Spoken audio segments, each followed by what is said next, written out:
வண்டிய ஸ்டார்ட் பண்ணிட்டியா? நைட் ஃபுல்லா தூங்குன மாரி தான். உங்க ரூம்மேட்டும் இந்த மாரி கொரட்டை விடுறாரா? இது நார்மல் தான்னு விட்றாதீங்க. இது சத்தம் மட்டும் இல்ல, அவரு சுவாசிக்க கஷ்டப்படுறாரு.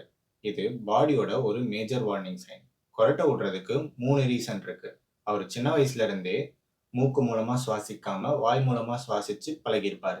2nd பார்த்தீங்கன்னா, ஒரு ப்ராப்பர் நெக் போஸ்சர் இல்லாம தூங்குறது. 3 பார்த்தீங்கன்னா, மூக்கு அடைச்சிருக்கலாம். அதனால டெம்பரரியா வாய் மூலமா சுவாசிக்கலாம். இதெல்லாம் சிம்பிளா ஃபிக்ஸ் பண்ணலாம் வாங்க. ஃபர்ஸ்ட் வந்து வாய் மூலமா சுவாசிக்கிறத நிறுத்துறதுக்கு மவுத் டேப் யூஸ் பண்ணலாம். செகண்ட் வந்து நெக் போஸ்சரை சரி பண்றதுக்கு லெஃப்ட் சைடு ஃபேஸ் பண்ணி தூங்கலாம். தேர்டு பார்த்தீங்கன்னா, நேசல் ஸ்ட்ரிப்ஸ்ன்னு ஒண்ணு இருக்கு. அது போட்டீங்கன்னா, அது உங்களோட நேசல் பேசேஜஸ பெருசாக்கி, நீங்க சுவாசிக்கிறத ஈஸி ஆக்கிரும். கொரட்டை தானன்னு சொல்லி விட்றாதீங்க கைஸ். இது சின்ன வயசுலயே சுவாசிக்கிறத கஷ்டமாக்குறது, அதுக்கப்புறம் ஹை பிபி, ஹார்ட் ப்ராப்ளம்ஸ் மாரி நெறைய பிரச்சனையில கொண்டு போய் நிறுத்திரும். உங்க பார்ட்னர், உங்க பேரண்ட், இல்ல உங்க ஃப்ரெண்ட் இந்த மாரி கொரட்டை விடுவாங்கன்னா, அவங்கள்ட்ட இந்த மாரி நீங்க கொரட்டைய ஃபிக்ஸ் பண்ணலான்னு சொல்லி இத ஷேர் பண்ணிருங்க.